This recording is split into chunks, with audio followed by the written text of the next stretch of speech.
দিলে phone this they তোর বাইরে হাসে টিয়া পয়সা নাই টিয়া পয়সা ব্যাগ তোরে দিয়ে না ব্যাগ শেষ করি বেলাইয়ে আবার টিয়ালে ফোন দিস দে না তুই হারানি দিলি ফোন ভাবি একটা চাকরির ইন্টারভিউ দিতে যাচ্ছি একটু ভাইয়াকে বলিয়েন দোয়া করার জন্য চাকরিটা হয়ে গেলে আপনাদের ঘাড়ের উপর বসে আর খাবো না নিজে একটা কিছু করব ইনশাল্লাহ দোয়া হরে তুই যেন ভালো সরি ফস তাড়াতাড়ি আর হতদিন আরেকজনের গায়ের উদ্দি বই বই হাবি তাড়াতাড়ি সরি বরি হরে নিজের রাস্তা নিজে ধর হ্যাঁ ঠিক আছে তাহলে রাগ ভালো মতন সরি যাস ইন্টারভিউ ভালো মতন দিস বুঝছিস না হ্যাঁ সাইজ কিন্তু এটা শহরের বাড়ি ঘর বহুত ফুসা খরচ একজন মানুষ এক্সট্রা রাখনালে রাখি তাইলে আই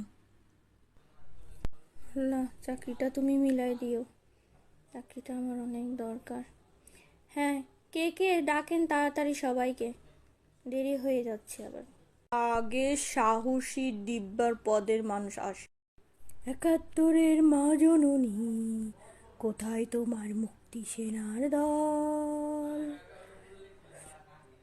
মে কামিং স্যার হ্যাঁ কামিং সাহসী ৩ পুরুষের নাম বলুন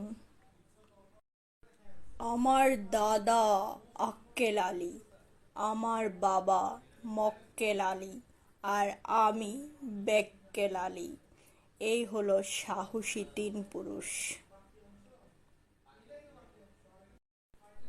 আমরা আসলে অনেক সাহসী একটা ডিম সিদ্ধ করতে ১০ মিনিট সময় লাগলে ১০টা ডিম সিদ্ধ করতে কত মিনিট লাগবে বলেন একটা ডিম সিদ্ধ করতে ১০ মিনিট লাগলে ১০টা ডিম সিদ্ধ করতে ১০০ মিনিট লাগবে বুঝলেন কারেক্ট আনসার হ্যাঁ আপনার উত্তর সঠিক হয়েছে আপনি আসতে পারেন আপনার চাকরি কনফার্ম হয়ে গেছে আরেকজন এখন আসেন ভেতরে ডাকছে কামিং স্যার আসবো এত অল্প বয়সে বেধবা হয়ে গেলেন কত বছর হয়েছে আপনার হাজব্যান্ড দুনিয়া থেকে চলে গিয়েছে একটু বলেন তো শুনি জানার অনেক ইচ্ছে আছে চাকরির জন্য অনেক ঘুরেছি একটা চাকরি পাইনি পরবর্তীতে ৯০ বছরের একটি বৃদ্ধ লোককে বিয়ে করেছি কালই তিনি আল্লাহর প্যারি হয়ে গিয়েছেন তাই আজকে চাকরির জন্য আসলাম এই আর কি কেমন বলেন বুদ্ধি তো অনেক ভালোই করেছেন যাই হোক আপনার মৌখিক তো নিলাম এখন লিখিত নিব আপনি ওই রুমে যেয়ে বসেন আপনার লিখিত কিছু নিব যান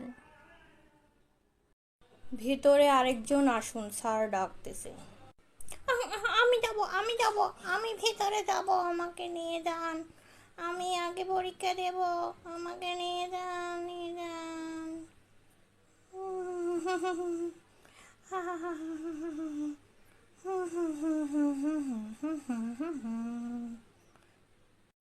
আপনাকে কষ্ট করে আসতে হবে না আপনার চাকরি হয়ে গেছে আপনি এখন যান সময় মতন জয়েন দিন ঠিক আছে চাকরি হয়ে গেছে চাকরি ভালোই হয়েছে চাকরি হয়েছে পরের জন আসুন তাড়াতাড়ি ভেতরে ডাকছে হ্যাঁ আমাকে ডেকেছে আমি যাব ভিতরে আসতে পারি না না না না আপনার আসতে হবে না আপনার চাকরি হয়ে গেছে আপনি যান ১ তারিখে জয়েন দিন আপনার চাকরি ওকে এখন চাকরি দিয়ে যাচ্ছি অনুমতি ছাড়া ভেতরে প্রবেশ কেন করেছেন এইটা কিন্তু আপনি একবারে ঠিক করেননি হ্যাঁ কাজটা কি ঠিক করেছেন বলেন আপনার নাম কি বলেন স্যার সবার আগে এসেও সবার লাস্টে আমি আসলাম চলেই যখন এসেছেন বলেন একটি ডিম সিদ্ধ করতে ১০ মিনিট লাগলে ১০টি ডিম সিদ্ধ করতে কত মিনিট লাগবে বলেন একটি ডিম সিদ্ধ করতে 10 মিনিট লাগলে 10টি ডিম সিদ্ধ করতে 10 মিনিটই লাগবে, কারণ একই সময় তাপমাত্রা একই থাকে। উত্তরটি হয়নি।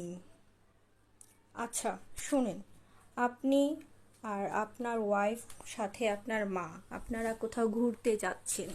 সেখানে একটি নদী দেখেছেন। ওই নদীতে আপনার মা আর আপনার বউ পড়ে গিয়েছে। আপনি কাকে আগে বাঁচাতে যাবেন, মাকে নাকি বউকে? বলেন তো। মা আর বউ দুজন পড়ে গেলে সবার আগে আমি আমার জন্মধারণী মাকেই বাঁচাবো। আপনার মেধা থাকলেও আপনার কিন্তু একটু বুদ্ধি নেই। কারণ সবার আগে আপনি আপনার মাকে বাঁচাবেন ভালো কথা, কিন্তু আপনার তো দুটি হাত রয়েছে, দুই হাত দিয়ে তো আপনি মা আর বউ দুজনকেই বাঁচাতে পারতেন। চাইলে সব পারা সম্ভব।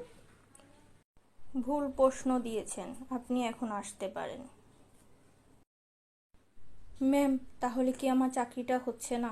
চাকরিটা আমার অনেক প্রয়োজন। কেন যে শুধু শুধু সময় নষ্ট করতে আসে, বুঝি না। ম্যাম, স্যার, চাকরিটা আমার অবশ্যই অনেক প্রয়োজন, কারণ গ্রামে আমার মা অসুস্থ। আমি ভাই আর ভাইয়ের বউ বাড়িতে থাকি। এখানে আমার অনেক কথা শুনতে হয়। যদি আমাকে চাকরিটা দিতেন আমার অনেক উপকার হতো। যান যান, চাকরি নেই। এভাবে হাজারো মেধাবী ছাত্র ছাত্রীর স্বপ্নগুলো পানিতে মিশে যায়, যেমনটা আজকে আমারটা মিশে গেল। কি করব, এই সার্টিফিকেট ছিঁড়ে ফেলে দিই, পানিতেই মিশে যাক। স্বপ্নগুলো আজকে পানিতেই মিশে যাচ্ছে।